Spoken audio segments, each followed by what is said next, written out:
नमस्कार मित्रांनो, मेरा देश महान, चाललं पाहिजे दारूचं दुकान किंवा दिसलं पाहिजे माझं दारूचं दुकान, त्याच्यासाठी झाडांची केली पाहिजे कत्तल। हे बघा तुम्हाला दाखवतो, तेवढी मोठी मोठी झाडं होती सावली देणारी, ऐन उन्हाळ्यामध्ये ही झाडं अशी कापलेली आहेत, बोडकी केलेली आहेत। ही दुकानं दिसली पाहिजेत बरं का। आणि आम्ही लोकांना विचारलं इथल्या दुकानदारांना की ही झाडं तोडताना तुम्ही काय गप्प बसले होते का, तुम्ही काय झोपले होते का? ते म्हणले साहेब आम्ही झोपलो नव्हतो, खरंच झोपेत होतो। रात्रीचं येऊन महानगरपालिकेने झाडं तोडलेली आहेत, कारण दिवसाचं पालिका आली असती तर पालिकेला नागरिकांनी विरोध केला असता, आमच्यासारख्या लोकांनी तर हुसकून परत लावले असते। त्यामुळे नागरिक झोपेत असताना पालिकेने, म्हणजे जागरूक पालिका बरं का, पालिकेचे अधिकारी किती कर्तव्यदक्ष असतील, त्यांनी अख्खी झाडं अशी तोडलेली आहेत बरं का। कारण काय असेल बरं, तुम्हाला दिसते का ते जयश्री वाईन्स?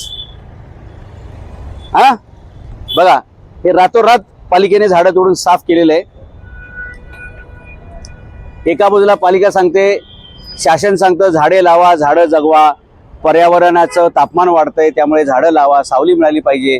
आणि महानगरपालिकेने काय केले रात्रीचं? काय बरं महापालिकेला गरज पडते तर महापालिका कशावर चालते, प्रशासन कशावर चालले? कोरोनामध्ये पण प्रशासनाला कशाचा आधार होता? दारूच्या दुकानांचा। आणि दारूची विक्री नीट व्हावी, लाईनमध्ये लोकांनी रांगेत राहावं म्हणून शिक्षकांना ती जबाबदारी दिली ती। आता कुत्रे सांभाळायची जबाबदारी शिक्षकांना दिलेली आहे। म्हणजे सरकारचं चाललंय काय, लोकांना जबाबदाऱ्या द्यायच्या काय, हे सगळं असं आहे। आम्ही आयुक्तांना ह्याचा जाब विचारणार आहे की महानगरपालिकेची ज्याची स्वतःची जबाबदारी आहे की झाडं संवर्धन करणं, वृक्ष प्राधिकरण तुमचा विभाग आहे, तुमच्याकडे झाडं तोडण्यासंदर्भातला कायदा आहे, झाडं लावण्यासंदर्भातला कायदा आहे, मग एवढी सगळी झाडं तोडली, रात्रीची तोडली, याच्यावर पालिकेने काय कारवाई केलेली आहे? पोलीस काय कारवाई? आणि नुसतं दंड नको आहे 50,000 रुपये प्रत्येक झाडाचा। ही झाडं एवढी मोठी आहेत की दंडाने भागणार नाही, 1 वर्षाची शिक्षा आहे, जेलमध्ये जावं लागेल। ज्यांनी कोणी तोडल्यात पालिकेच्या कर्मचाऱ्यांनी, ज्याच्या सांगण्यावर तोडल्यात, त्या सर्वांना जेल झाली पाहिजे।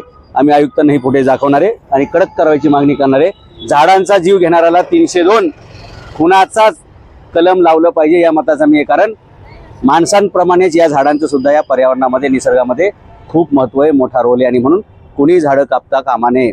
झाडं नाही लावता आली, नमस्कार कोपरापासून, काय उपकार करू नका, पण झाडं तोडायचं पाप मात्र तुम्ही कधी करू नका। शिक्षा ही व्हायलाच पाहिजे। धन्यवाद।